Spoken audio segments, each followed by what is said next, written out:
When I was 7 or 8, back in the early 2000s, my neighborhood felt like a safe little bubble. It was the kind of place where everyone knew each other's names, and kids could run around without much worry. Sure, there were occasional drunks stumbling through or junkies lurking in the shadows, but they were familiar faces, part of the neighborhood's rhythm. I never felt scared playing out on the street, chasing friends, or kicking a ball around until the streetlights flickered on. That sense of freedom shaped my evenings, filled with laughter and the kind of carefree joy only a kid can know. One evening, I was out with my best friend, a girl I'll call Lily. She was sweet but a bit simple-minded, always lost in her own world, her head in the clouds. She'd giggle at nothing or talk about imaginary adventures, oblivious to the world around her. Me, though, I was different. I'd always been cautious, my eyes scanning for anything out of place. A few years earlier, something bad had happened to two of my cousins in a park. My family never shared the full details, but was enough to make me wary of bad men. That incident left a mark, a quiet fear that followed me even in our safe little neighborhood. As Lily and I played near the apartment buildings, I noticed a man sitting in a silver car parked across the street. He looked to be in his 50s, with glasses that caught the fading sunlight. At first, I didn't think much of it. People parked there all the time, maybe waiting to pick someone up or just taking a break. But then I felt his eyes on us, steady and unblinking, like he was studying us. It wasn't just a glance. It was a stare that made my stomach twist. I tried to brush it off, telling myself I was being paranoid, but the feeling wouldn't go away. "Lily, let's go play over there," I said, tugging her arm toward the other end of the street. She didn't question it, just followed with her usual dreamy smile. We moved to a spot near some parked bikes, hoping the change would shake the unease creeping up my spine. But not long after, I heard the low hum of an engine. My heart sank as I glanced back. The silver car was there again, crawling slowly to a stop just close enough to keep us in view. He was still watching, his head tilted slightly, like a predator sizing up its prey. I grabbed Lily's hand. "Come on, let's move again." We darted to another part of the neighborhood, weaving between houses and past the corner shop where old Mr. Jenkins always sat outside. The street was long but narrow, with few places to hide, so we kept moving, my pulse quickening. Every time we stopped, the car would reappear, always at a distance but never out of sight. It was like a game of cat and mouse, and I knew we were the mice. By now, I was sure something was wrong. Lily, though, didn't seem to notice. She was getting annoyed, her face scrunching up as we kept relocating. "Why do we have to keep moving?" she whined, pulling her hand away. "This is stupid." "It's not stupid," I snapped, my voice sharper than I meant. "Just trust me, okay?" But Lily wasn't having it. She was tired, probably confused by my urgency, and we ended up arguing. It was a dumb, childish fight, the kind where you say things you don't mean because you're frustrated. In a huff, she stormed off toward her house, and I, stubborn and angry, headed toward mine. It was a mistake, one I'd regret the second we parted ways. I didn't go inside right away. Instead, I lingered outside my house, my back against a brick wall, watching the street. I knew splitting up was wrong, that I should have stuck with Lily, but my pride kept me rooted there. Then I saw it. The silver car gliding down the road, not toward me, but toward where Lily had gone. My stomach dropped. I wanted to run after her, but my legs felt heavy, like they were stuck in mud. The car slowed as it neared her, and I saw Lily, oblivious as ever, walking along the sidewalk. Then the car pulled up beside her. My breath caught in my throat as I watched her stop and turn toward the window. She was too trusting, too unaware of the danger I'd been trying to shield her from. I don't know what he said to her, but she took a step closer, her head tilting like she was listening. That's when something snapped in me. She was my best friend, and I couldn't let her get hurt. I sprinted toward her, my sneakers slapping against the pavement, yelling her name. "Lily, get away from him." My voice cracked, loud and desperate. She looked up, confused, but before she could move, I grabbed her arm and yanked her back. The man's face twisted, surprise, maybe anger, and then I saw my mom's figure at the top of the hill. She worked until 7 p.m., and I'd been keeping track of time, knowing she'd be home soon. Relief flooded me as I screamed, "Mom, Hell, the man's eyes widened behind his glasses. He slammed his foot on the gas, and the silver car peeled out, tires screeching as it vanished around a corner. My mom rushed down the hill, her face tight with worry. "What's going on?" she demanded, looking between me and Lily, who was now clinging to my arm, finally sensing something was wrong. I spilled everything. How the man had been watching us, following us, how he pulled up to talk to Lily. My mom's expression darkened, and she pulled us both close, her arms trembling. She didn't need to see the guy's face to know something was off. The way he sped off told her enough. We walked home together, Lily's parents meeting us halfway after my mom called them. They were furious, grateful, and scared all at once. That night, I couldn't sleep. I kept replaying the day, the man's stare, the sound of his car engine, the moment Lily walked toward him. I was just a kid, too young to fully grasp what kidnapping, or worse, meant. But I knew enough to feel creeped out, a bone-deep unease that lingered for weeks. Even now, as an adult with nieces of my own, that memory haunts me. I think about what could have happened if I hadn't noticed him, if I hadn't grabbed Lily, if my mom hadn't come home when she did. It's why I don't let my nieces play outside alone, not even in a neighborhood that feels safe. The world's too unpredictable, and I learned that lesson far too young. When I was 12, I had a pain in my foot so bad I could barely put it on the floor. It started as a dull ache but grew into a sharp, throbbing stab that made every step a struggle. My mom decided we needed to see a doctor, but our regular family doctor, Dr. Trey, was on vacation. He was human, after all, and even he needed a break sometimes. He always said, sickness doesn't take holidays, so he made sure to arrange for a substitute to cover his practice. Usually, it was some young, eager doctor with barely any patients, but this time, it was a middle-aged man with a calm demeanor and a diploma on the wall. I figured, who cares? He's qualified, right? He'd be able to help while Dr. Trey was away. We went to his office, a small, sterile room that smelled of antiseptic and old coffee. The doctor was kind at first, his voice soft as he asked about my foot. He examined it, but his hands were rough, twisting and prodding my foot in ways that sent sharp jolts of pain up my leg. I winced, biting my lip to keep from crying out. Then, oddly, he switched to my arm, manipulating it for what felt like forever. "Does this hurt?" he asked, bending my elbow. "No," I said, confused. "And if I do this?" He twisted my wrist slightly. "Of course not," I replied, wondering why he was even checking my arm when my foot was the problem. "Maybe like this," he pressed, moving my arm in another direction. "Why would it hurt?" I said, my voice tinged with irritation. It was my foot that was killing me, not my arm. The whole thing felt weird, like he was just going through random motions, and I wasn't a doctor, so I couldn't call him out on it. But something about his actions didn't sit right. He ended the visit by prescribing me Stilnox, a medication I'd never heard of. In the US, it's known as Ambien, commonly used for insomnia, which made no sense for a foot injury. But we didn't know that at the time. My mom and I trusted him, assuming he knew what he was doing.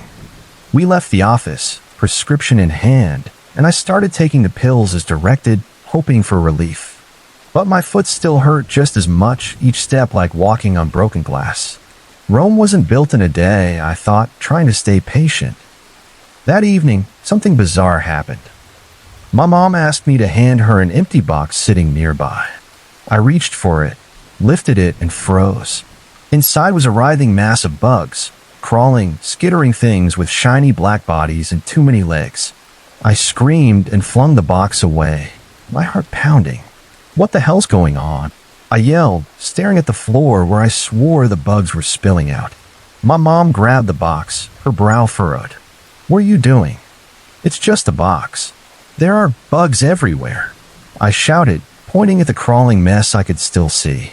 She held up the box, turning it over. "It's empty, look." She showed me the inside, but to me, those disgusting creatures were still there, moving like a living nightmare. She even ran her hand through the box, her fingers passing through where I saw the bugs, as if they were ghosts. They didn't climb onto her or react at all. My stomach churned. "What's wrong with me?" I whispered. I hadn't taken anything strange, No drugs, no alcohol. I'd only drunk water and eaten the same food as my mom. We decided to distract ourselves by putting up Christmas decorations, hoping it would take my mind off whatever was happening. I sat in a chair, unable to stand for long because of my foot, and helped decorate the lower branches of the tree. But then I saw them pale, ghostly hands reaching out from the tree, waving slightly as if trying to grab something. I gasped, my hands trembling as I stared. Just like the bugs, they were immaterial. My mom's hand passed right through them when she reached for an ornament. By now, it was clear I was having severe hallucinations, and they were terrifying. We didn't have internet back then to look up the medication, so we checked the box for Stilnox. It listed the usual side effects: drowsiness, nausea, nothing about hallucinations. Frustrated and scared, my mom decided we'd go back to the doctor the next day. For now, she helped me to my bedroom, hoping a change of scenery might calm me down.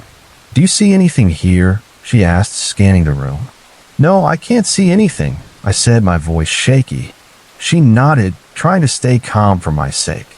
"If something shows up, just call for me, okay?" she said, squeezing my hand before leaving me to rest. That night was endless. Shadows moved in ways they shouldn't, and strange shapes flickered at the edges of my vision. I curled up in bed, too scared to close my eyes, afraid of what I might see next. The bugs and hands were bad enough, but the fear of not knowing what was real kept me awake until dawn. By morning, the hallucinations had faded, leaving me exhausted but relieved. We went back to the doctor's office, my mom furious. "What the hell did you give her?" she demanded. She was freaking out all night with hallucinations. The doctor's face remained calm, almost dismissive. "Okay. She might have a problem there too," he said, scribbling another prescription. This time it was Abilify, a drug used for schizophrenia and bipolar disorder, conditions I didn't have. We didn't know that then, so I started taking it, desperate for any relief. I went to school that day, still limping from the pain in my foot.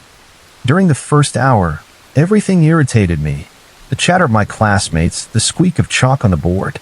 My nerves felt raw, like every sound was sandpaper on my skin. Then it got worse. My chest tightened, and I couldn't breathe properly, as if an invisible bubble was closing around me, cutting off the air.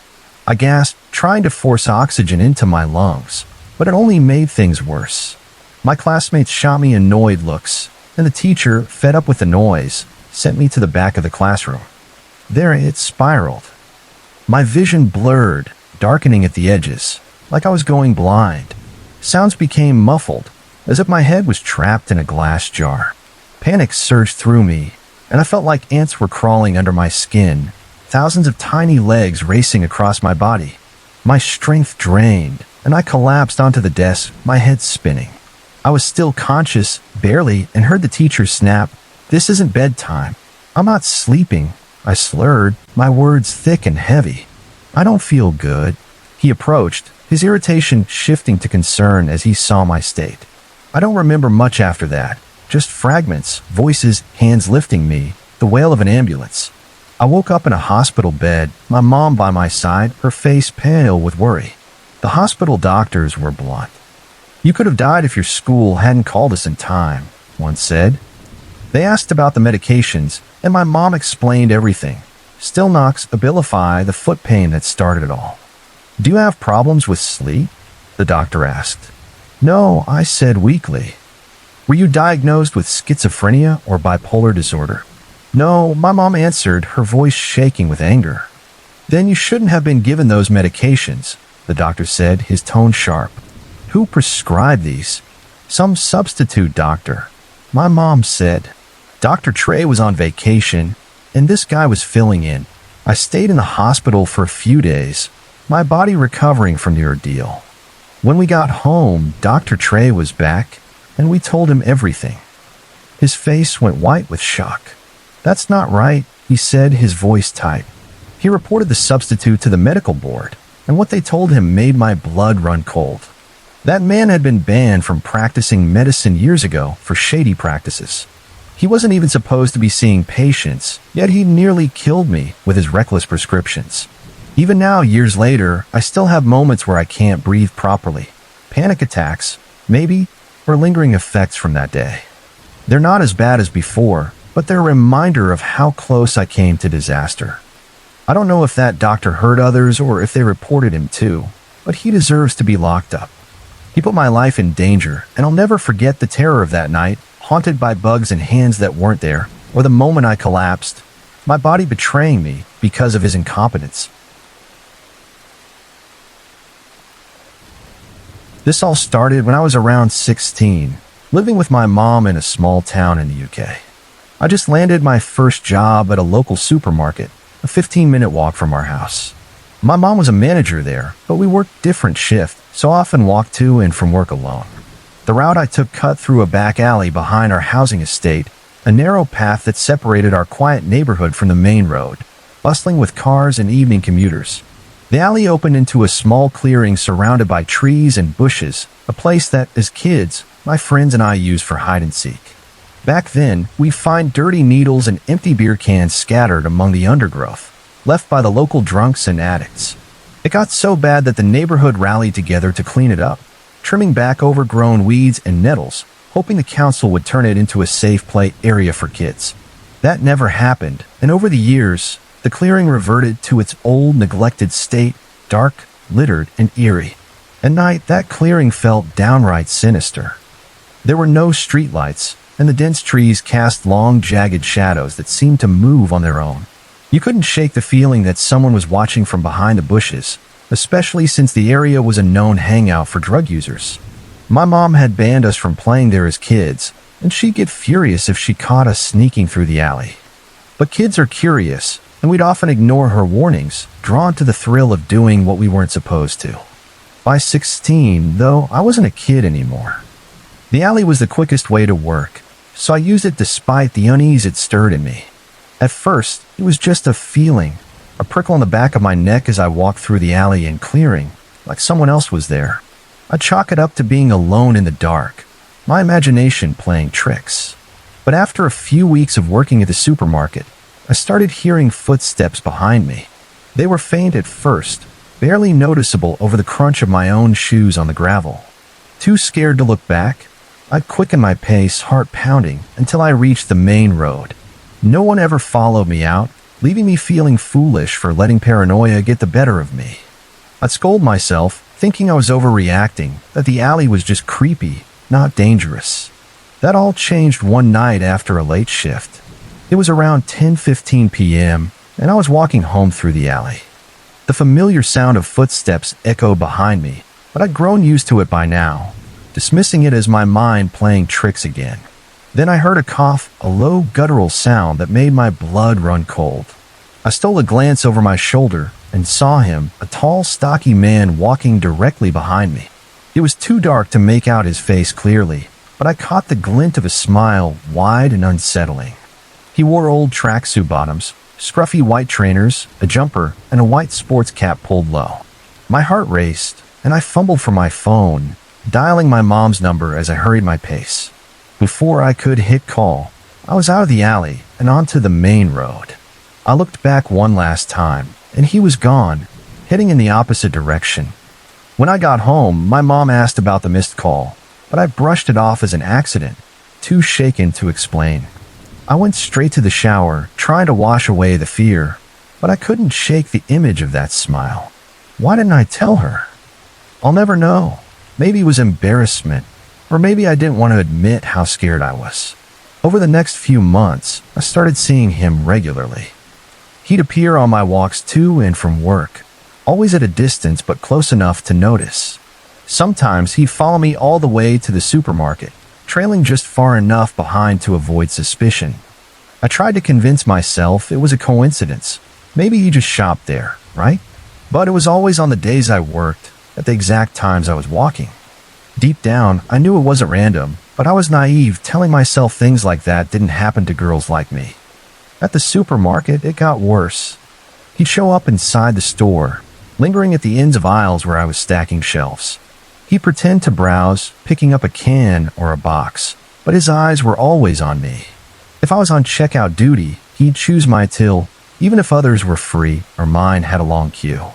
He never said much, just handed over money for something small, A chocolate bar, a tin of baked beans, his fingers brushing mine in a way that made my skin crawl. I'd rush through the transaction, avoiding his gaze, my hands trembling as I scanned his items. It was becoming impossible to ignore. He wasn't just a weird customer. He was stalking me. One day, while I was stacking tins of dog food in the pet aisle, he approached me directly.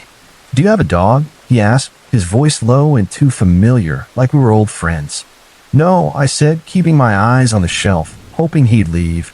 "I've got a Jack Russell," he continued, undeterred. "Do you like Jack Russells?" "Yeah, I like all dogs," I said curtly, turning to walk away. But he stepped closer, looming over me, his presence heavy and suffocating.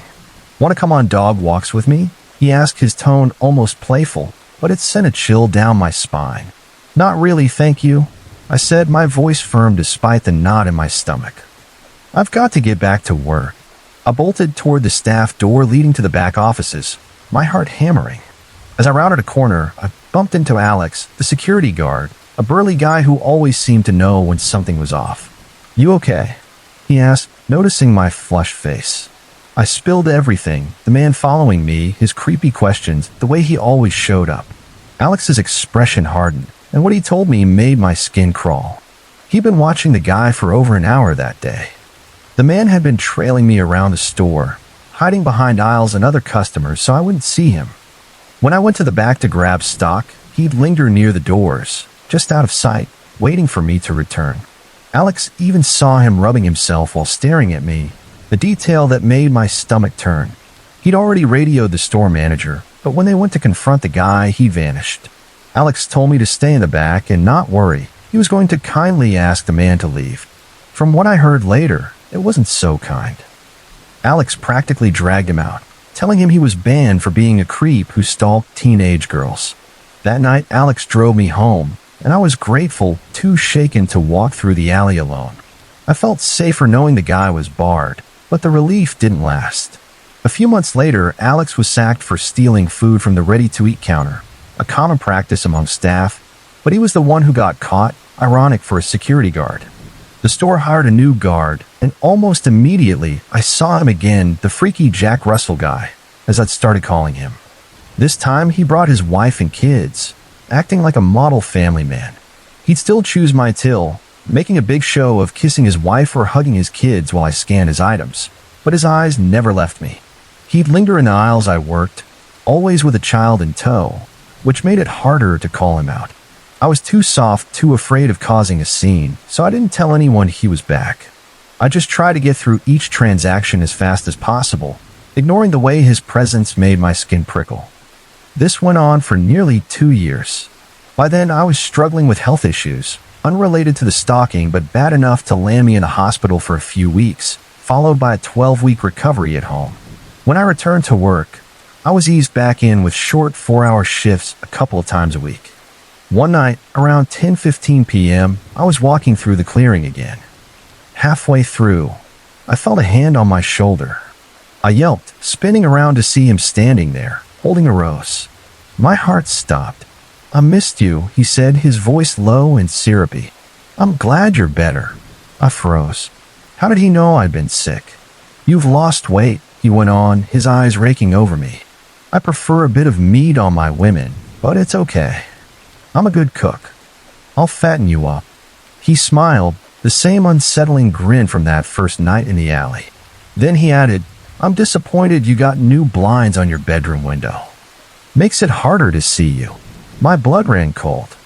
He'd been watching my house, peering into my room. Rage and fear surged through me, and I snapped. "Leave me the hell alone," I said, my voice shaking but loud. "If I see you again, I'm telling your wife everything, and then I'm going straight to the police." I didn't wait for a response. I ran, my legs burning as I sprinted home, locking every door and window behind me. I sat up all night, terrified I'd see his face outside my window, but he didn't show. It worked. I never saw him again. I quit my job at the supermarket soon after and bought a car so I'd never have to walk through that alley again. Years later, when I was 26, I was at my sister's house, catching up and playing with my nieces. My sister, who works at a prison processing new inmates, started telling me about a guy who'd been brought in. She recognized him from when she worked at the petrol station attached to the supermarket years ago. He followed her home multiple times until she moved away. His charges? Stalking, assault with a deadly weapon, and rape. She showed me his photo on Facebook, and my heart stopped. It was him, freaky Jack Russell guy. She'd read his case file. He'd been stalking a 17-year-old girl who worked at a different supermarket, half an hour from ours. She'd reported him for following her to and from work and lingering outside her house, but the police did nothing.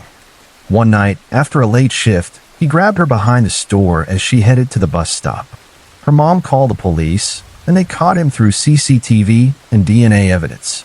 He was sentenced to 6 years. The guilt hit me hard. If I'd reported him when he was stalking me, could I have stopped him? Would the police have taken me seriously? Or would they have brushed it off like they did with that girl? I still think about that night in the alley, the rose in his hand, his creepy words about fattening me up. Was he planning something worse? I'm grateful it didn't happen to me, but the thought that I might have prevented someone else's pain haunts me. That rose, that smile, they still give me chills. Me and my current girlfriend, we'll call her Brittany, we're co-workers. Of course, this is kind of against company policy because of the possibility of there being a conflict of interest among other reasons.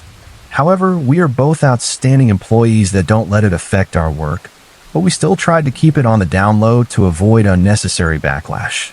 That was until we found out two of our other favorite coworkers had started dating. We'll call them Max and Kristen. It wasn't long after they started dating that the idea of a double date came up. Although seeing as how we were technically breaking the rules, we didn't want to be seen out in public as couples. And in our area, it was pretty common to run into people you knew.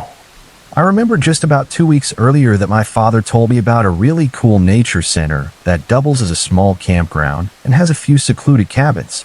We're all outdoorsy types of people, so we all agreed to put it on our schedule for an early October weekend. The summer in Ohio is very humid and often lousy with gnats and mosquitoes. I, in particular, hate summer weather because I get hot and sweaty fairly easily. The weekend finally arrived, and we got on the road, beginning our hour-and-a-half trip. Luckily, my car's first driving, the engine started smoothly, or the initial drive was easy, cut out about 15 minutes or so, and with little to no cops patrolling the back roads of the boonies, a common American slang term for a rural, isolated area, it was not too bad of a drive. We got to the cabin, which was tiny but more than enough for the weekend. As far as we knew, we were the only ones there besides a few daytime hikers, but no other campers appeared to be staying the night.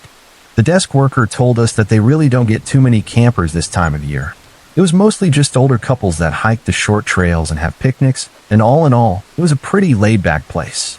We got to the cabin about 2 o'clock in the afternoon, and after getting settled, we decided to hike down to the river, which was about a 25-minute hike.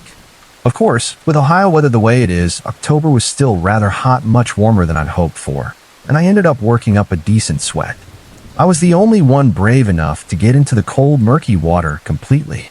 The others would only come in about knee-deep, and it was lucky they even did this. Not 10 minutes after we got into the water, a very creepy woman came out of the woods. She looked to be staring us down and eyeing our belongings that were sitting not far from us. And she was just standing there. The others were able to get out of the river quickly, and the woman walked off, noticeably talking to herself, stumbling up the path. She definitely did not look like a hiker. She looked more like a homeless moonshiner or something. But to be fair, we were in the middle of nowhere, and people around here didn't care much about looks. We all brushed it off pretty quickly and started thinking about what to do for dinner. We sat along a small sandbar along the riverbank, trying to decide if we should go into the little town about 30 minutes down the road, or if we should just make a campfire and grill the food that we had bought with us. It seemed pretty obvious that Max and Kristen didn't care much, as long as we were back at a reasonable time so that they could get a decent evening hike in before it got too dark. We decided to just go ahead with a campfire, I thought, and be a bit more outdoorsy, I suppose. Max and I were on firewood duty while the females got the food ready, which really just consisted of them cutting open packages and waiting for us to start the fire, which we told them that we would do. We argued about who had to do more work, but it was all just in good fun. While gathering the wood, though, we noticed a few deer bones, and at first it was pretty neat because we could see that they were mostly intact, which is weird because other animals would normally break bones when trying to get onto the meat. But we didn't really think anything of it until after about 5 minutes of heading in the same direction, and we started seeing more and more bones. And I mean that there were tons of them, like it was a mass graveyard for animals or something. This, I knew, was definitely not natural. And at first I was afraid that there was maybe something bad in the water, or maybe there was something bad in the soil. But then we started hearing it. We heard a creepy chattering. I can only describe it as menacing whispers with a bit of growling and hissing. We thought it was some animal, maybe an injured coyote. That's really the only predator we have in these parts. Very rarely do bears ever turn up. They would have to travel a long way undetected to get here, and a bear would be more recognizable than that, and it wouldn't be afraid of just 2 men. We looked around for a minute, then decided that it wasn't really worth the time, and were admittedly a bit creeped out. We were gone longer than expected, and when we got back, we found that the girls had a bit of a strange encounter as well. They heard the same noise, but they also heard it in multiple directions. And they also mentioned hearing leaves and sticks shuffling around a lot, as if someone was making circles around our campsite. Well, we all agreed that we should get the fire going to hopefully deter any would-be animal intruders. It ended up a bit later than we expected due to the commotion, but we made our food and soon forgot about the weird noises we had heard. It turned out about as good as one would expect a campfire grill out to be, and Max and Kristen decided to take their walk now, convinced that everything was okay. Me and my girlfriend, we decided to stick by the campfire and just relax. Well, I've always loved just sitting around at night, listening to the crickets and other noisy insects. We finally got that cool, fresh autumn breeze to set in, and I too was convinced that the scary from earlier was just our paranoia. I'd say a good 40 minutes had passed, and we were still waiting for the others to return. And to be quite honest, neither of us were worried about them because we were almost positive that they were off fooling around in the woods, if you know what I mean. About another 5 or 10 minutes later, though, and we heard leaves and sticks rustling a few yards behind us. We assumed that they had made their way around to the small circular trail. Brittany called out to them, asking how their walk was in a very sarcastic manner, now obviously mocking them for what we assumed was going on. We got quiet when there was no answer, thinking that we embarrassed Kristen. So I called out a second time, telling them to hurry up already, and still no answer and no footsteps either.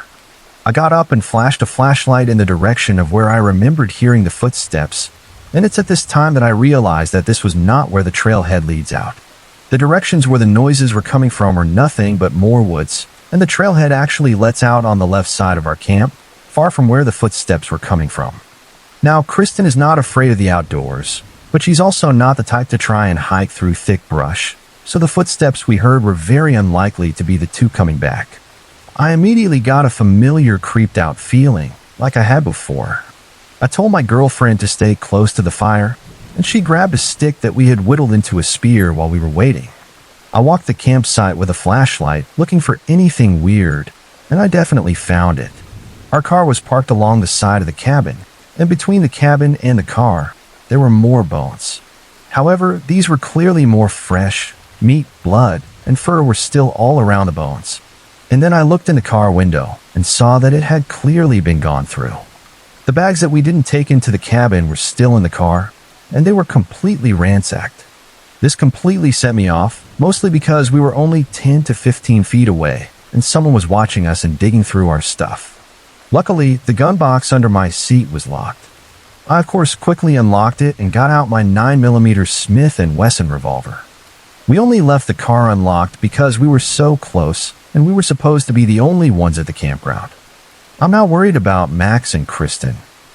They've been gone a while at this point, and there are some very creepy people out here eating fresh animals and digging through our belongings. Brittany is now in the cabin, and I've moved the car to where it's now facing away from the cabin toward the road out of the grounds. It's no use trying to call them out here, due to no reliable cell signal. I wanted to go look for them, but I didn't want to leave my girlfriend at the cabin alone because we had no idea how many creeps were out here. We waited another 30 minutes, and then by the fire I saw a figure, and I'll be damned to see that it's the same creepy woman from the beach. When I shined the flashlight over at her, it's hard to see any detail, but I know it's her. And just at that moment, I see Max crouch behind a tree to the left of the cabin. I don't make a single motion to him at all, not wanting to draw any attention in his direction. And the woman is clearly focused on the cabin, but I can see Max is trying to point at something, and I told Brittany to check the right side of the cabin, not wanting to lose sight of this woman. I get the sinking feeling that she's trying to draw us out into the open, and that's when Brittany screams, and a moment later, a huge husky man appears from around the corner. However, the man is not the creepiest thing I see in that moment. At first glance, behind the man, it looked like there were two hairless and humanoid-looking dogs, and their walk was completely wrong and horrifying. Dogs walk with their heads up and keep their feet and legs mostly straight underneath them. These dogs, these things, walked more like a large lizard, throwing their legs out to the side and lumbering forward. They stayed back too, close to the tree line, but definitely not trying to hide the fact that the man and the woman both were moving towards us, made this even more scary. They just stood there watching us at the window. But at this point, I knew that we couldn't just sit and wait. Max is a reasonably fit guy, and I believe that he could make it inside the cabin without the man or his dog catching him. Plus, he was a bit closer to the door already. The only worry was, could Kristen make it? I look in Max's direction and step out the door, trembling the whole time. I aim my gun at the man and yell for Max to run. This is the first time that I see the creepy pair move. I assumed that they were surprised to see Max appear from behind a tree. Luckily, they were so caught off guard that neither one acted fast enough to get anywhere near the door before Max. The man didn't even attempt to move, but the woman seemed rather pissed and stepped a bit closer and kicked at the fire, putting it out, leaving us blind unless we used our flashlights, which were rather cheap and didn't do much on their own. It was almost immediately that I realized that only Max had made it inside, and at that, it looks like he just barely made it back to the campground at all. He was covered in dirt and scratches, nothing too serious, but much worse than anyone can get on a normal hiking trip. Max explained to us that on their walk, him and Kristen ended up near another rundown cabin that was clearly no longer in use. It wasn't even on the main roads of the grounds. They were on one of the nature trails that was literally in the woods, and all the listed cabins have dirt or crappy paved roads to them. Max said that he looked in the window of the cabins and there were plants growing through the floorboards and holes in the roof, but the covered porch had canned food and sleeping bags spread all around the floor, and bones were outside all around the ground again. Then Kristen noticed a man standing in the window, and she took off down the trail. Max caught her, stopping her, not knowing what she saw. And by the time that she told him, the man was right there with them and tried to grab her right in front of him. Apparently, Max fought him off, but only after they both exchanged punches and Kristen already ran off. The man ran back toward the cabin, and Max ran to our side, hoping to meet Kristen here. We now had terrified, and she's off somewhere lost with more of these people out there.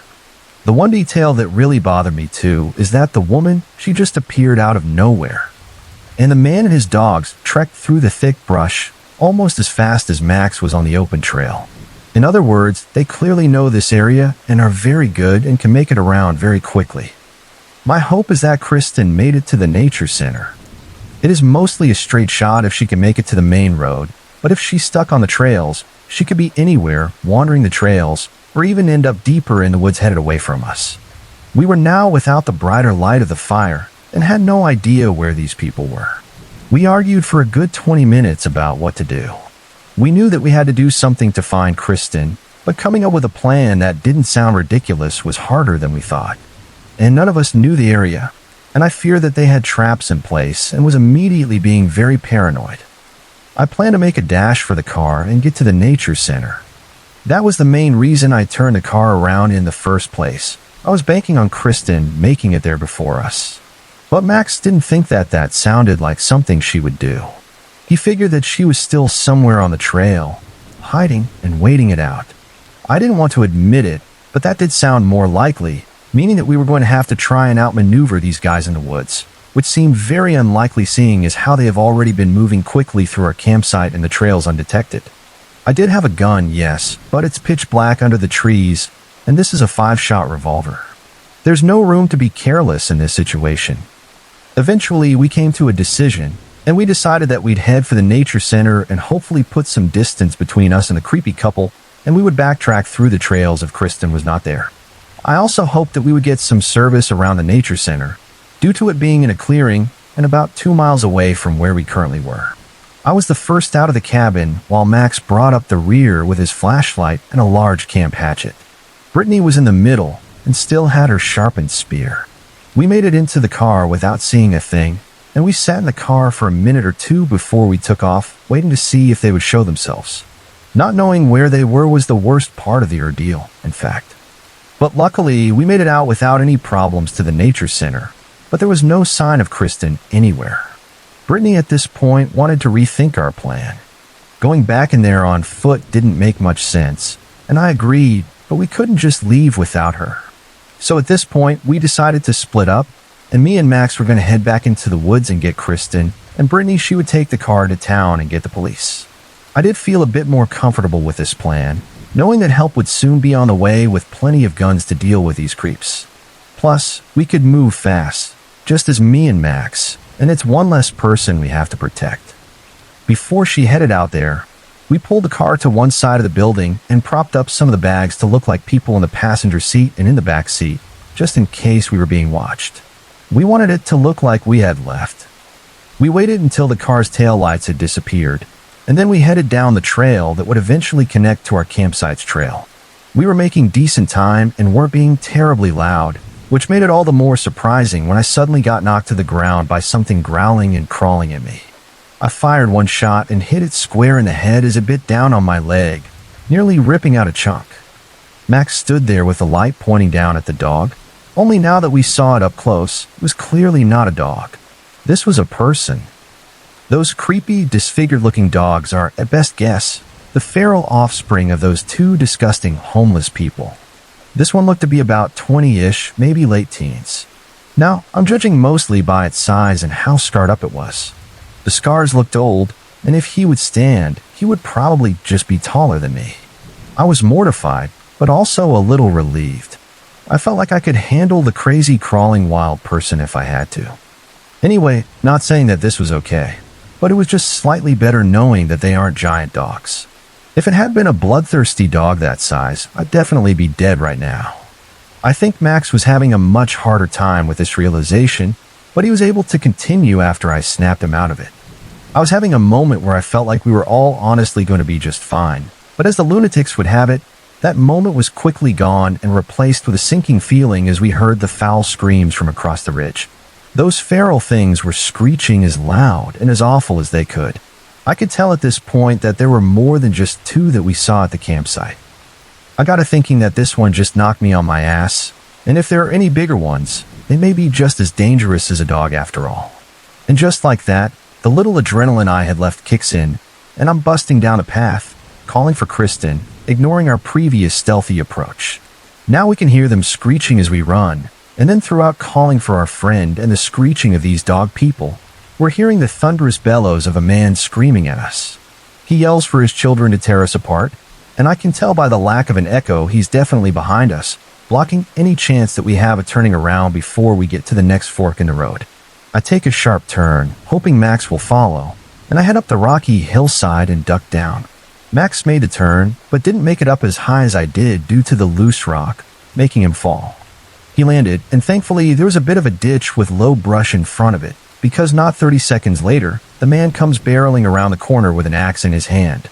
Our axe, in fact. My heart is pounding through my ribs, and any bravery I had is gone now. I can see Max laying deathly still in the ditch below. We still have about a quarter mile to go before we even get to the connecting trail, and there is no knowing how long it will take to actually find Kristen. I feel defeated, and I'm seriously considering turning back now that the man is past us and the route is clear. My leg is bloody from where his dogchild bit me, not to mention the hundreds of scrapes and scratches and bruises covering my arms and face. Now I get up and make my way down to Max, not sure of what to do yet. I actually vomited almost immediately when I got there, and Max was not being quiet because he was hiding. Max had passed away when he fell. A tree branch had pierced through his neck. This only reinforced what I had felt before. I was getting out of here. I really did try, but there was no telling how many of these things were out there, and finding Kristen would be like looking for a needle in a haystack in a pitch-black room. I head back up the path, returning to my speedy but stealthy approach, not even using my flashlight now. I move using memory, and what little moonlight makes it through the gaps in the trees. I made it back up the hill about 30 yards from the clearing where the nature center was when I see, who else but Kristen, banging on the doors to the locked building. I was begging her to run as I was running towards her, making it into the clearing just as the woman and 3 of those feral people came running up the road. I was definitely going to reach Kristen first, but the fastest feral person stood up, and this is where I'm pretty sure I pissed myself. With the last of my shots, I shot it through the glass door, pushing Kristen inside. I grabbed anything not nailed down and pushed it in front of the door. The gun now being useless, I made sure to find spare weapons, one of which was a display hand sickle. I gave Kristen the fire axe in an attempt to make it look more lethal than she was. I was preparing for the man and those things to burst through the barricade any second now, and then a rock came smashing through the window. I pointed my gun at the window, hoping that they didn't realize I'm bluffing, because I'm fully relying on this little sickle for defense. The man looks at me through the barricade, sizing up my defenses, and then just turns around. I look out into the lawn, and there are still only 2 of those things with a woman, assuming 4 is all they had. I assume it's about 6:30 in the morning, because the sun is now rising too. For a while, we all just stood there, staring at us as the sun kept rising, and finally the man began to move. And I again prepared for the worst as he got closer, but he stopped at the corpse of one of the feral persons that I shot. He grabbed it by the leg and dragged it off into the woods, and that was the last that we saw of them. At 8 a.m., the nature center clerk arrived and was understandably very confused when she got to the door. After convincing her that we weren't crazy intruders, she called the police, and they arrived within 30 minutes. I immediately asked them where Brittany was, and I told them that she went looking for help in town. And the lady mentioned a call that she responded to last night about a car crash and said that the description I gave matched to a T, and that she was fine at the nearest hospital, which was not actually near here at all, being as we were in the boonies. The medics checked our wounds and gave us a lift to the hospital. Other than mental fatigue, our injuries weren't all that serious. Kristen barely said a word the whole time. Even at the mention of Max's accident, she hardly showed any reaction. The official statement made by police was basically that we all got a little too scared by some harmless homeless people, and Max's death was just an unfortunate night hiking accident. Without much to go on, they completely omitted the part about feral children. They concluded that the bones were just years' worth of hunting and living in the woods, and that doesn't prove that they ever harmed anyone. Plus, the police said that they actually knew these people and that they had completely moved on, and there was nothing more that they could do. Honestly, they clearly just wanted to close the case and move on from it all. All in all, the 3 of us came out okay, I guess. Or so I thought. I found out from Brittany that Kristen ended up terminating a pregnancy not long after that incident. She never would tell us how she was able to get away without being detected at all and not having any cuts at all except for some minor scrapes to the back. We don't hear from her much at all anymore, but we try to stay in touch and catch up as much as we can when she does occasionally answer us. But whatever happened to her while she was alone, it definitely scared her more than she wants us to know. I've been living in this HDB flat in Tampines, Singapore for nearly 3 years now.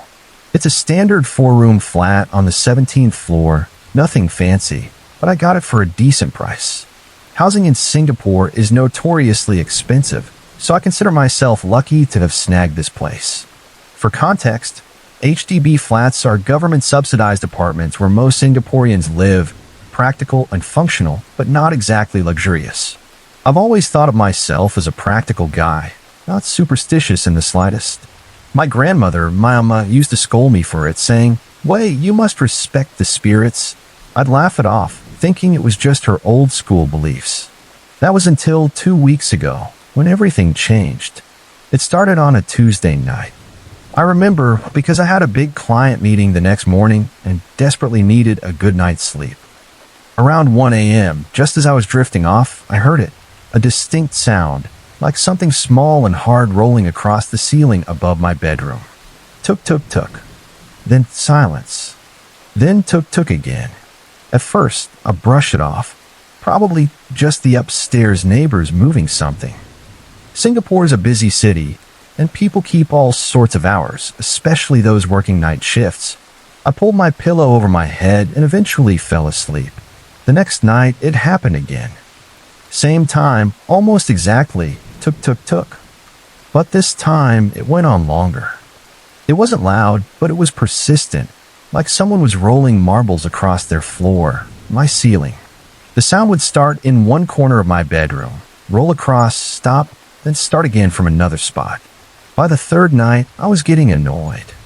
The sound had evolved, no longer just rolling, but now accompanied by the unmistakable clink of marbles colliding with each other.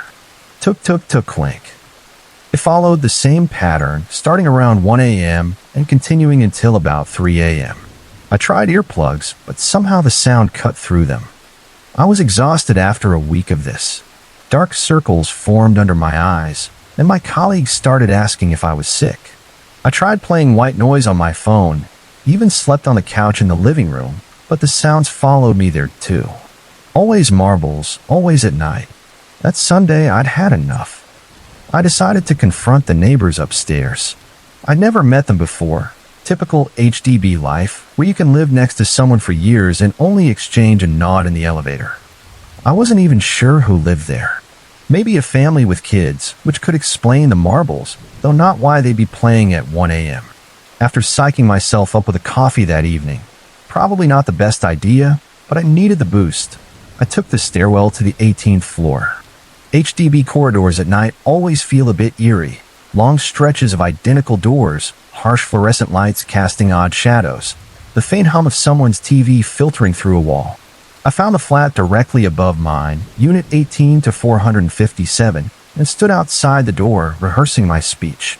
I didn't want to come off as the angry neighbor, but I needed the marble rolling to stop. I knocked firmly. No answer. I waited a minute and knocked again, louder this time. Still nothing.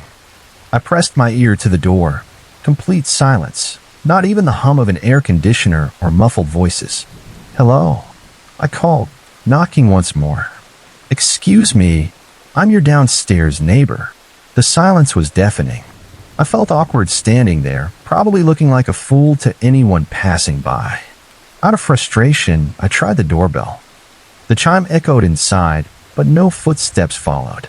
That's when I noticed the small window beside the door, a feature in some older HDB flats. The curtain was slightly parted, revealing a sliver of the living room.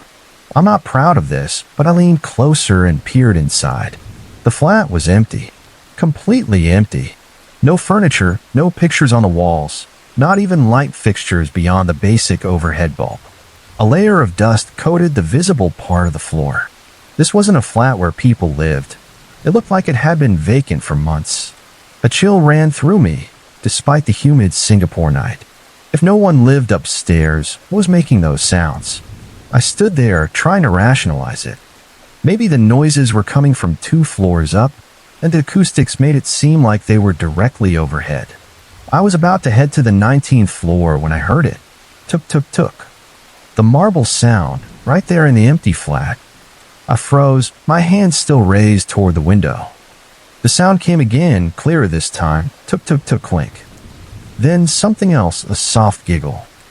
My heart stopped for a second. The sound didn't come from behind the door anymore. It seemed to come from right behind me. I spun around so fast I nearly lost my balance. There, sitting cross-legged on the corridor floor, was a young boy. He looked about 7, wearing shorts and a faded t-shirt with some cartoon character I didn't recognize. He was playing with glass marbles, the kind that catch the light as they roll. Relief washed over me. Just a kid playing in the hallway. Maybe he lived nearby and liked to play outside his flat. It was late for a child to be up, but who was I to judge? Hi there, I said, my voice steadier than I felt. It's a bit late to be playing, isn't it? The boy looked up at me. His eyes caught the fluorescent light in a strange way, reflecting it back almost like a cat's. He smiled, not a normal kid smile, but something too wide, too knowing. Do you want to play? He asked. His voice had an odd echo, like he was speaking from the bottom of a well. That chill returned, stronger now. Who are you? Where are your parents? I asked. He didn't answer. Instead, he went back to his marbles, rolling them in complex patterns across the concrete. Took, clink, the exact sound I've been hearing for nights. I like to play at night, he said without looking up. Everyone's asleep then. It's quieter. Something was deeply wrong. I can't explain it, but standing in that corridor, I knew with absolute certainty that this wasn't a normal child. Which flat do you live in? I asked, taking a step back. The boy looked up again, his smile unchanged. I live here, he said, gesturing vaguely around him. I've always lived here. My mouth went dry. In this building. Which floor? He laughed, not a childish giggle, but something older, mismatched with his appearance. All the floors. None of the floors. I go where I want. I know how this sounds. If someone had told me this story 2 weeks ago, I'd have thought they were making it up or had dreamed it. But I was wide awake, standing in that harshly lit corridor, talking to a boy who shouldn't be there. I have to go, I said, backing away further. The boy's smile faded slightly. But don't you want to play? Everyone used to play with me before. Before what? The question slipped out before I could stop myself. He tilted his head, considering me. Before they forgot me, I didn't wait for more. I turned and walked quickly toward the stairwell, fighting the urge to run. I could feel his eyes on my back. Just as I reached the stairs, I heard the marble sound again. Tuk tuk tuk, followed by that hollow laugh. I practically flew down the stairs, taking them 2 at a time. My hands were shaking so badly I could barely get my key into the lock of my flat. Once inside, I slammed the door shut and leaned against it, breathing hard. What had just happened? Had I really seen?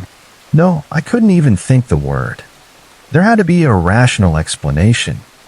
Maybe the kid was real and just messing with me. Maybe I was more sleep-deprived than I thought and had imagined the whole thing. But deep down, I knew what I'd seen, and it explained why the flat above was empty while the sounds continued night after night. I didn't sleep at all that night. I sat in my living room with all the lights on, jumping at every creak of the building. Around 1 a.m., right on schedule, the marble sound started again. Tuk tuk tuk clink. But now they seemed to come from everywhere.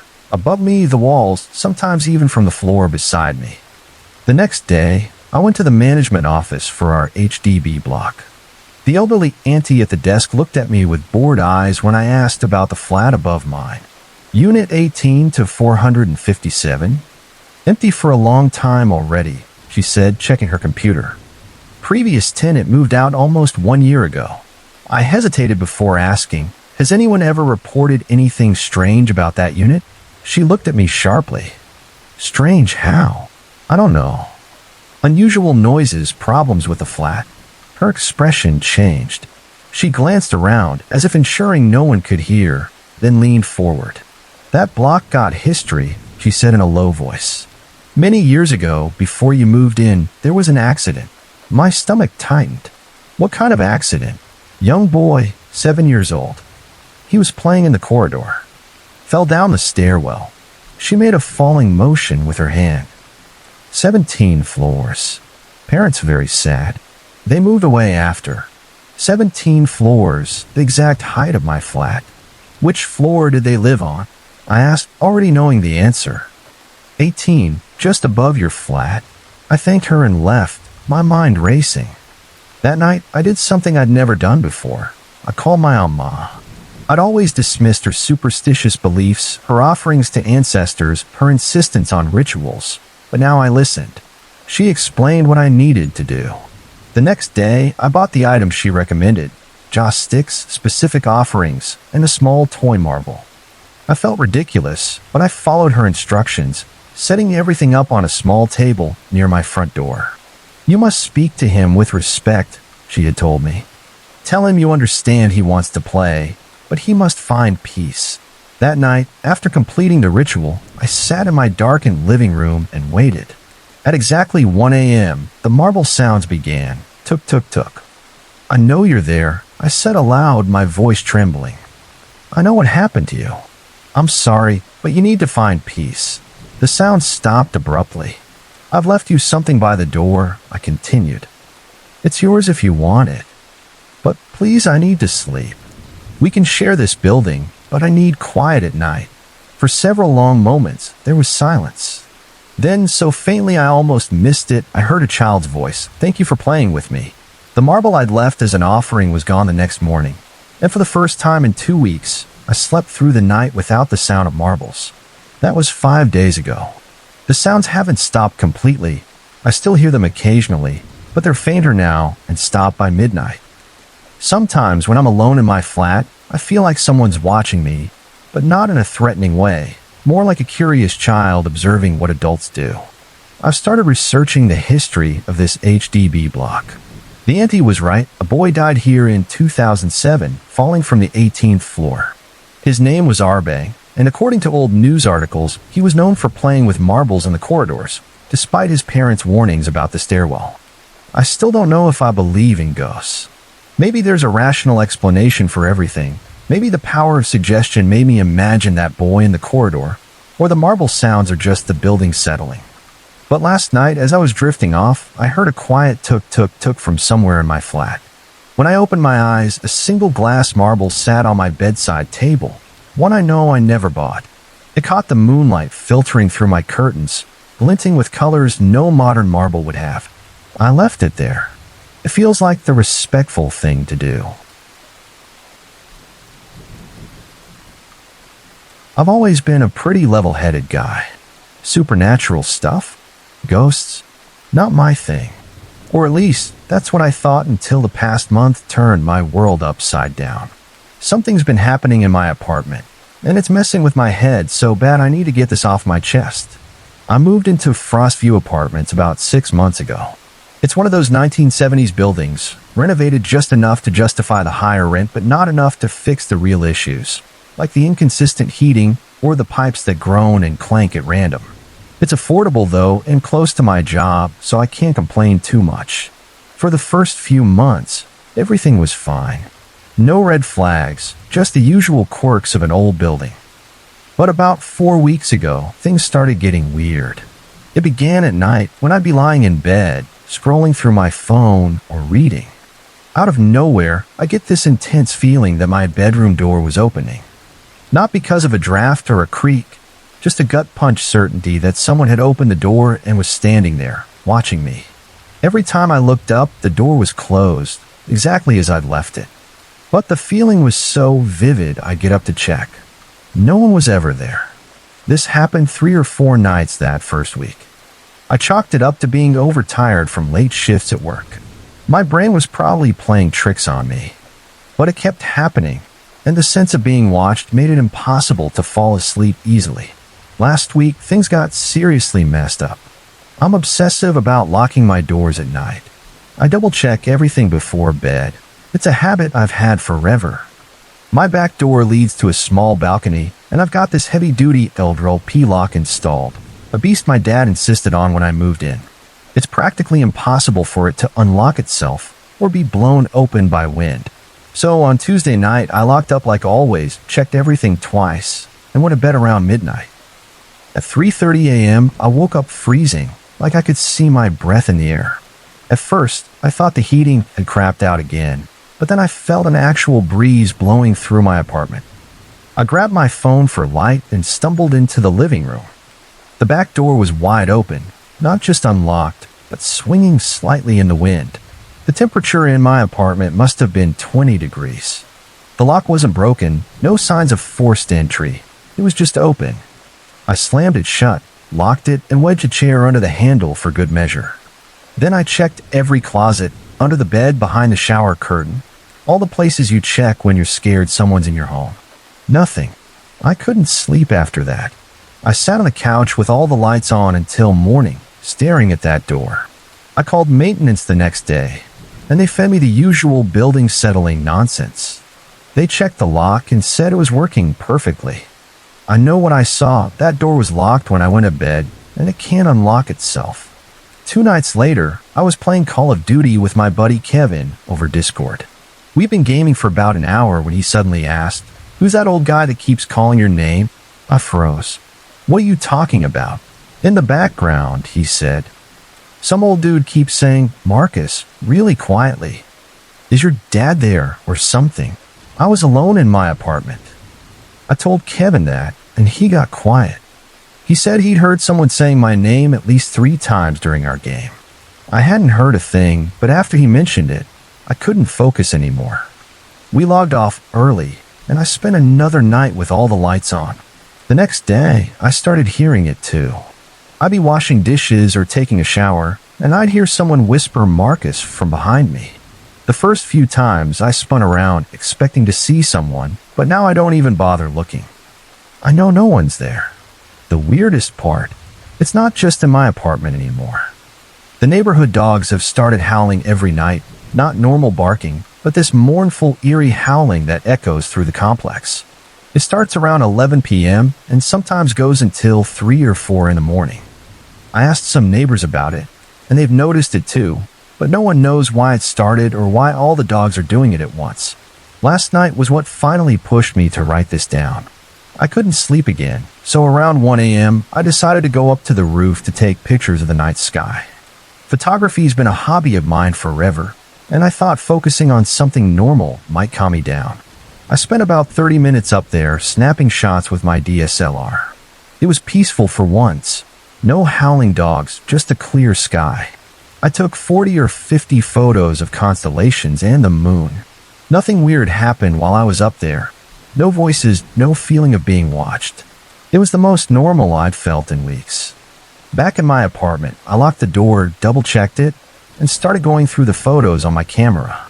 The first 30 or so were exactly what I expected. Stars, the moon, a few clouds. But then I got to a photo I have no memory of taking. Instead of the sky, it showed colored lights, blue, green, and white orbs, hovering above the building across from mine. They weren't helicopter lights or drones. They were pulsating, forming a triangle pattern in the sky.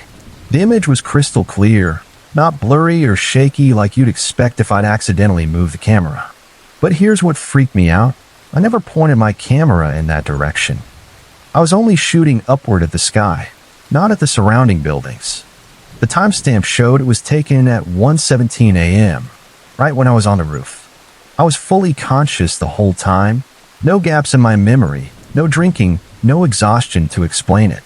The photo just appeared, as if I'd taken it myself. But I know I didn't. Right after I found that photo, the dogs started howling again. All at once, louder than ever, like they were right outside my window instead of scattered around the neighborhood. I deleted the photo immediately. I don't know why, but having it on my camera felt dangerous, like it was inviting whatever this was to get closer. I regret deleting it now. It would have been proof I'm not losing my mind, but in that moment, I just wanted it gone. I haven't slept more than an hour or 2 at a time since this started. The feeling of my door opening happens every night. I hear the voice calling my name multiple times a day now. The back door hasn't opened again, but I've pushed my couch in front of it just in case. I've looked up the history of this building, trying to find out if anyone died in my unit or if there were any tragedies here, but I can't find anything online. My landlord gives me a blank stare when I ask about previous tenants, and I'm starting to think he knows something he's not saying.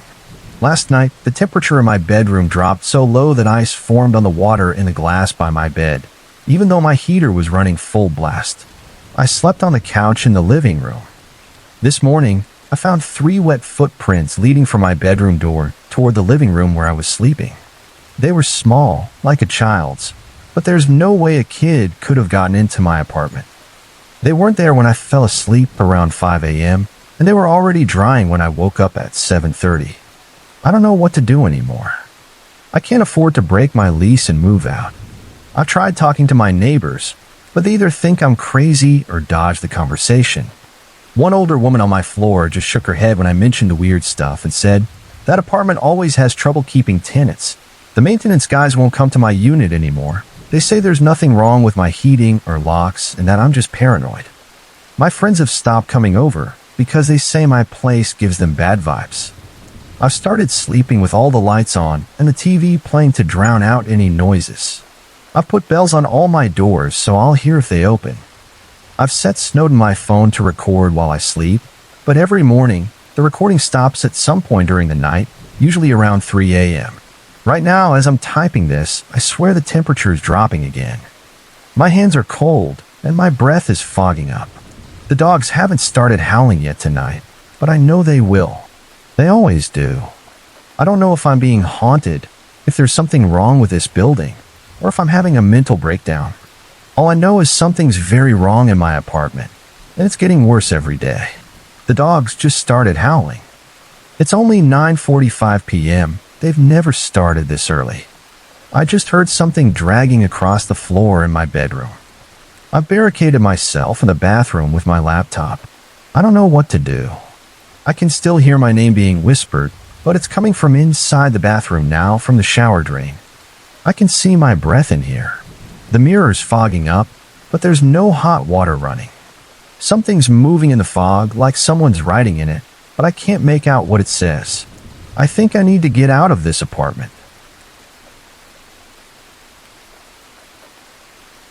Even now, years later, I get chills thinking about what happened to me and my sister.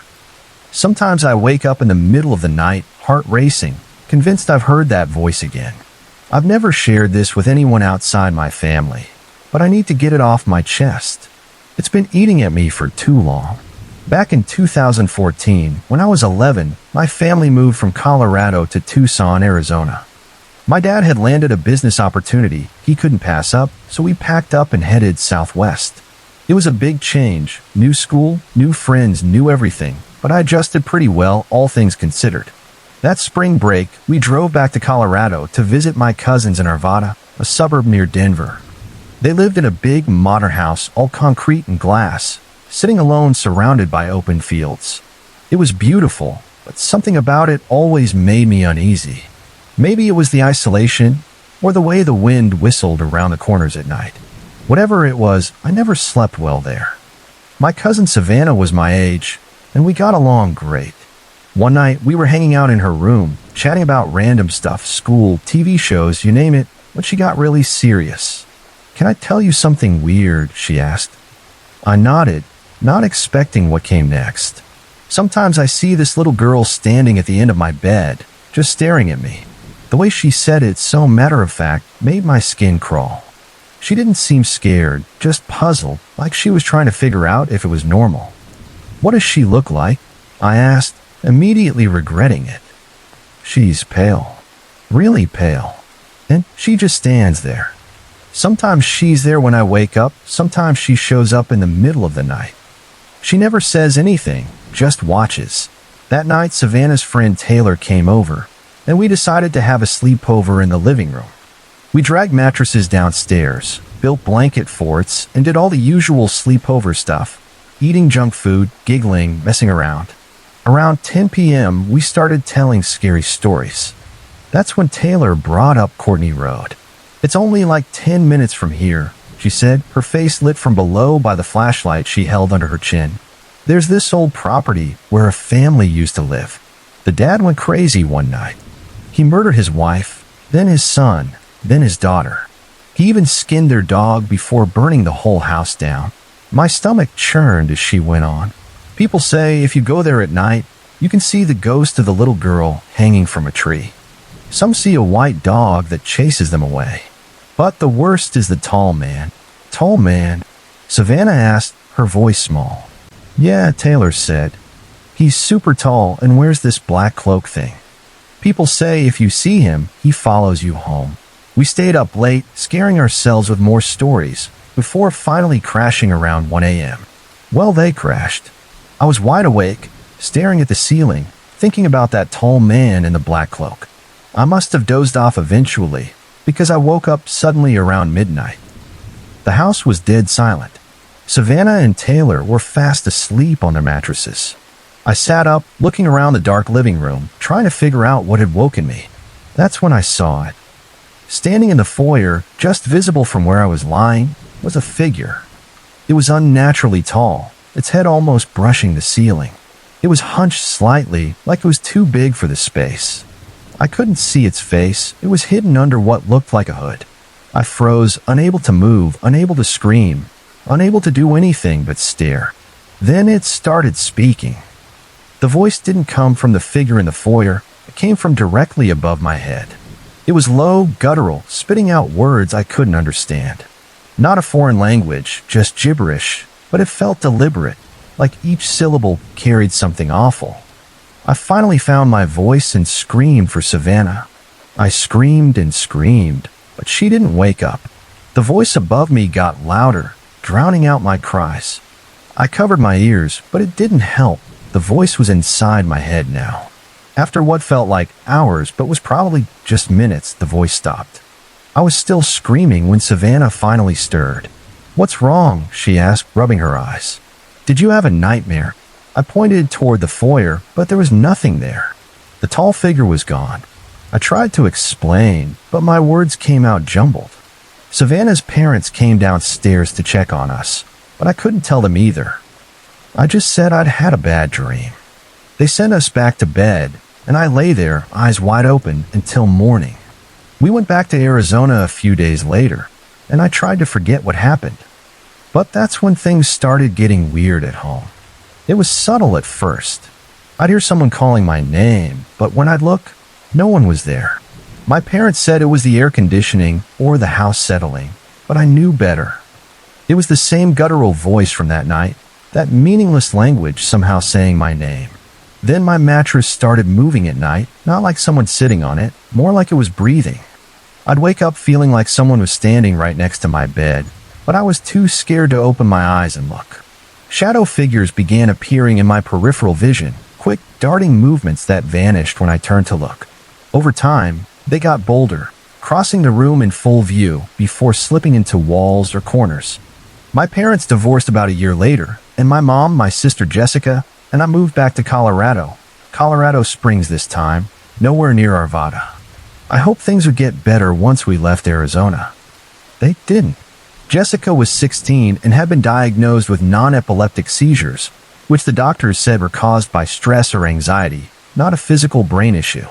But after we moved, her episodes got worse. Much worse.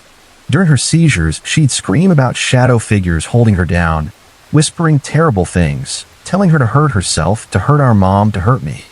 She tried to take her own life 3 times that year. She spent more time in psychiatric hospitals than at home. I never told Jessica about what happened at Savannah's or the things I'd been experiencing. I was afraid it would make her episodes worse, but I knew deep down that what was happening to her was connected to what I'd seen that night. Things came to a head one Sunday at church. We'd started attending a small Pentecostal church because my mom heard they did healing prayers. Jessica had been doing better. She'd been home for almost 2 weeks without an episode. But during the service, she collapsed. It was her worst episode ever. She was thrashing on the ground, screaming about the shadows holding her down, about the tall man standing over her. The church members surrounded her, laying hands on her, praying in tongues, holding her as she fought against them. I stood frozen, watching my sister scream in agony, her back arching unnaturally off the floor. The pastor kept shouting, "In the name of Jesus, I command you to leave her," over and over. Other members were crying, speaking in languages I didn't understand, some falling to their knees. It went on for maybe 10 minutes, though it felt like forever. Then, suddenly, Jessica went limp. Everyone fell silent. For a terrifying moment, I thought she was dead. Then she opened her eyes and started crying, not screaming, just quiet tears rolling down her face. "They're gone," she whispered. "They're finally gone." That was the last violent episode she had. The shadows stopped appearing in our house. The voice stopped calling my name. My mattress became just a mattress again.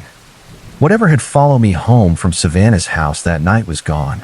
Years later, I got curious and looked up Courtney Road. Turns out, the storyteller told us was made up during the satanic panic of the 70s and 80s. There was a family who lived there, but they all died of natural causes over the years.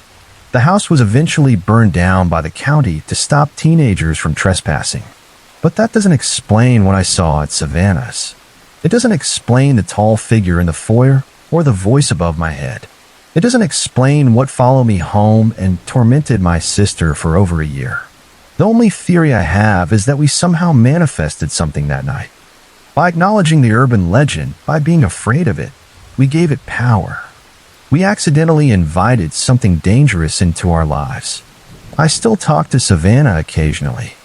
The last time we spoke, I casually asked if she ever saw the little girl at the end of her bed anymore. She got really quiet, then said, I never told anyone about that. How did you know? I changed the subject. Sometimes I wonder if I should warn people about urban legends, about how believing in them might make them real. But maybe that would just make things worse. Maybe the less said about these things, the better. All I know is that something followed me home that night. Something that nearly destroyed my family.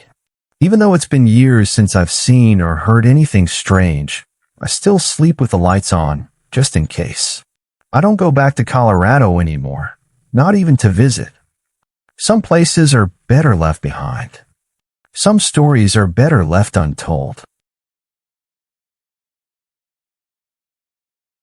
I've never told anyone about this. For years, I convinced myself it was just an internet hoax or my eyes playing tricks on me. But I can't shake it anymore. I need to know if anyone else has seen what I have. It started back in 2014, when I was living in Harborview, a sleepy coastal town where nothing ever happens. I just graduated college with a degree that turned out to be pretty useless and moved back in with my parents while I figured out my next move. Like a lot of people my age, I spent way too much time online. I've always had this morbid curiosity. Death fascinates me. Not in a sick way. I don't enjoy watching people die. But there's something about that moment when someone's here 1 second and gone the next that makes you confront your own mortality. So, yeah, I'd occasionally end up in the darker corners of the internet, watching compilation videos of accidents, suicides, murders, the ones. One night in June 2014, I couldn't sleep. The sound of waves crashing against the harbor wall kept me awake. So I grabbed my laptop and started browsing. I ended up on one of those death compilation sites, the kind that shows real footage of people's final moments. I'm not proud of it, but I was bored and my curiosity got the better of me. The first video I watched was dashcam footage of a highway accident in Russia. A truck lost control on an icy road and plowed into oncoming traffic. Just before the crash, I noticed something strange in the corner of the frame. At first, I thought it was a glitch or a smudge on the camera lens, a dark wispy thing, like a piece of thin, semi-transparent cloth. It moved frantically, almost excitedly, getting more agitated as the collision approached. Then, after the crash, it went limp and seemed to float down out of frame. I rewound the video several times, trying to figure out what I'd seen. Was it just dirt on the windshield? I convinced myself it was nothing and kept watching. The next video was from a news helicopter filming a police chase. The suspect's car crashed into a barrier, and the driver was thrown through the windshield. Right before the crash, I saw it again, that same dark, cloth-like thing. It appeared out of nowhere, moved frantically, then went still after the impact. This time it was clearer, like a piece of dark fabric undulating in water, except it was in the air. By the third video, I was actively looking for it. This one was security camera footage of a shooting in a convenience store. There it was again, the dark entity, moving excitedly before the trigger was pulled, then going limp the moment the victim fell. I spent the whole night watching these videos, my stomach churning, not just from the graphic content, but from what I was seeing. By morning, I'd spotted the entity in 4 different videos. Each time, it appeared just before a death, moved frantically as if anticipating what was about to happen, then went still the instant the person died. The most disturbing video, the one that still haunts me, was footage of a woman standing on the ledge of a high-rise building. People below were recording on their phones, because that's just how people are. I almost missed it at first, but then I saw it. That dark, cloth-like entity was climbing up the side of the building. It wasn't just floating this time, it was moving with purpose, getting closer to the woman. When she jumped, the entity seemed to flutter down alongside her, going limp the moment she hit the ground. I couldn't sleep for days after that. I kept seeing that thing in my mind, climbing the building like it was hungry for what was about to happen. I started researching, scouring forum posts and comments on these videos, looking for anyone who mentioned seeing what I saw. Nothing. Not a single person commented on these dark entities. I even created throwaway accounts on Reddit and 4chan to ask if anyone else had noticed these things in death videos. My posts were either ignored or mocked. One guy said I was probably seeing compression artifacts in low-quality videos. Another suggested I was experiencing pareidolia, when your brain tries to find patterns in random noise. A few people told me I was crazy or needed therapy. Maybe they were right. Maybe I was losing it. But I knew what I saw. For weeks, I became obsessed. Every night, I'd search for more death videos, specifically looking for this entity. Sometimes I'd find it, sometimes I wouldn't. I noticed patterns. It appeared more often in videos of sudden, violent deaths, rarely in footage of elderly people passing peacefully, and it was more visible outdoors than indoors. My parents started worrying about me. I barely left my room, hardly ate. My mom would knock on my door, asking if I was okay, and I'd mumble something about job hunting online. How could I tell her I was spending my nights watching people die, searching for something that might not even exist? By August, I compiled a folder of screenshots of the entity from various videos. Looking at them together was chilling. Despite the different locations, times, and circumstances, the entity always looked the same, a dark, semi-transparent cloth that moved with purpose. One night in late August, I was on a video chat with my friend Mike from college. I hadn't told anyone about what I'd been seeing, but I was cracking under the weight of it. After a few beers, I spilled everything. "You've been watching too many horror movies, man," he said, laughing it off. But when he saw how serious I was, he asked me to send him the video links. I did. He called back 20 minutes later, his face pale. "I don't see anything, Alex," he said. "There's no black cloth thing in any of these videos." I couldn't believe it. I opened the videos myself, and there they were, clear as day to me. But Mike couldn't see them, even when I sent screenshots and circled exactly where they appeared. That's when I really started to freak out. Was I hallucinating? Was something wrong with my brain? I scheduled a doctor's appointment, and they referred me to an ophthalmologist. My eyes were fine. I considered seeing a psychiatrist, but was terrified they'd think I was psychotic. By September, I forced myself to stop watching those videos. I deleted my folder of screenshots, cleared my browsing history, and tried to forget the whole thing. I got a job at a local hardware store, started dating a girl named Rachel, and did my best to get back to a normal life. For almost a year, I succeeded. I didn't think about the entities, didn't watch death videos, didn't even browse morbid content online. I moved out of my parents' house into a small apartment near the harbor. On clear nights, I could see the lighthouse beams sweeping across the water from my window. Life was getting better. Then, in July 2015, everything changed. Rachel and I were at her place watching TV when a breaking news alert interrupted the program. There'd been a mass shooting at a movie theater a few states over. Before I could grab the remote to change the channel, they showed cell phone footage from inside the theater. And there they were, not just one, but dozens of those dark, cloth-like entities, swarming around the theater, moving frantically as shots rang out. I froze, my heart pounding. Rachel was talking about how awful it was, but I couldn't hear her over the ringing in my ears. She didn't see them. No one saw them but me. I excused myself to the bathroom and splashed cold water on my face. When I looked in the mirror, I saw something that made my blood run cold. Behind me, near the ceiling, was one of those dark entities. It wasn't moving frantically like the ones in the videos. It was almost still, gently undulating like seaweed in calm water. I spun around, but there was nothing there. When I looked back at the mirror, it was gone. I broke up with Rachel the next day.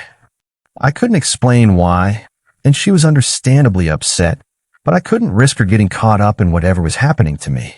I called in sick to work for a week and barely left my apartment. During that week, I saw more of these entities. They weren't just in videos anymore. They were around me. I catch glimpses of them in reflective surfaces, windows, mirrors, the black screen of my TV when it was off. They never appeared in direct sight, only in reflections, and only for a split second before vanishing. I started carrying a small mirror in my pocket, constantly checking behind me. People at work noticed my weird behavior, but I brushed it off as lack of sleep. In a way, that wasn't a lie. I was barely sleeping, afraid of what I might see when I closed my eyes. One night in August, I woke up at 3 a.m. to find my room filled with these entities. They were everywhere, floating near the ceiling, hovering in corners, all moving slowly, almost lazily.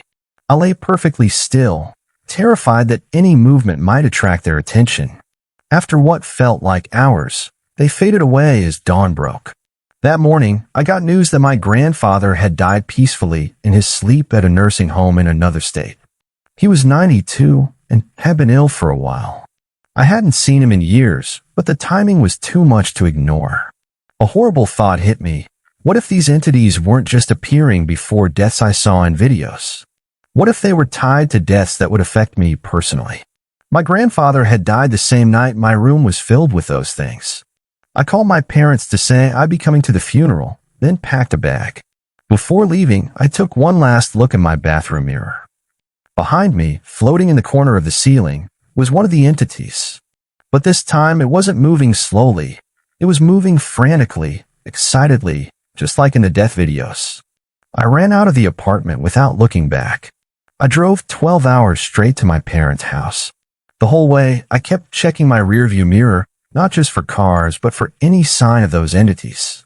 Several times, I thought I saw dark shapes moving at the edge of my vision, but when I turned to look, there was nothing. The funeral was somber. I hugged relatives I barely recognized, accepted condolences from people whose names I didn't know. During the service, I kept scanning the church for any sign of those dark cloth-like things. Nothing. After the burial, we went back to my parents' house for the reception. I was in the kitchen, pouring myself a glass of water, when I glanced out the window and saw one. It was in the backyard, moving slowly near my dad's old oak tree. As I watched, it started moving more frantically. My heart nearly stopped. Who was going to die? My mom? My dad? Me? I rushed outside, desperate to. I don't know what I thought I could do. As soon as I stepped out, the entity vanished. My cousin found me a few minutes later, standing in the backyard, staring at empty air. "You okay, Alex?" he asked. "You look like you've seen a ghost." "I'm fine," I lied. "Just needed some air." That night, I couldn't sleep. I lay in my childhood bed, staring at the ceiling, waiting for something to happen. Around 2 a.m., I heard a crash from downstairs. I bolted upright, heart pounding. There were voices, my mom crying, my dad shouting for someone to call 911. I ran downstairs and found my Uncle Bill collapsed on the floor. He'd gotten up for a glass of water and had a massive heart attack. By the time the ambulance arrived, he was gone. As the paramedics took him away, I saw it, an entity floating near the ceiling, now completely limp, like a piece of cloth that had lost whatever animated it. That was 5 years ago. I don't live in Harborview anymore. I don't stay anywhere for long. I move every few months, trying to outrun these things, but they always find me. I've stopped looking for them in videos or reflections. I don't need to. They show up on their own now. Sometimes I'll go weeks without seeing one, and I'll start to think it was all in my head. Then I'll catch a glimpse of dark movement in a store window or see one hovering in the background of a photo I've taken. The worst part is not knowing what they want or why I can see them when no one else can. Are they causing these deaths? Feeding off them? Or are they just observers, drawn to the moment life ends? And why me? What made me able to see them? I'm writing this now because yesterday I saw one moving frantically outside my current apartment. I don't know who's going to die, but someone will. They always do when the entities move like that. I just need to know if anyone else has seen them, these dark, cloth-like things that appear before death. Please, if you have, tell me I'm not crazy. Tell me I'm not alone in this. Because I don't know how much longer I can live like this, constantly surrounded by these harbingers of death that only I can see.